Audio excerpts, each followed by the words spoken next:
firmou Elmarko spolupracujeme od roku 2021 především v podpoře našich dvou studijních oborů.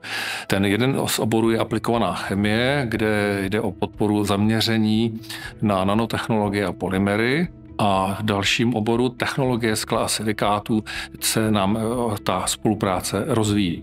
Vzhledem k dlouhodobé spolupráci s Umělecko-průmyslovou školou tady v Železném Brodě, ve chvíli, kdy jsme identifikovali nějaká zařízení, která už nepotřebujeme, nabídli jsme jim je a velmi rádi jsme zjistili, že ta zařízení si okamžitě odebrali a v podstatě hned nainstalovali a už je v současné chvíli používají ve výuce. Naše škola je průmyslová škola a tedy studenti ve 4. ročníku mají poměrně velikou hodinovou dotaci na laboratoře. Studenti technologie skla využijí PEC na 1600 stupňů k něčemu, co dosud neměli možnost, a tedy k tomu, že si budou moct utavit sklo vlastní receptury, ať už s ohledem na nějaké historické recepty, jako třeba černé sklo a podobně, nebo na nějaké budoucí aplikace amorfních materiálů, jako třeba luminescenčně aktivní látky.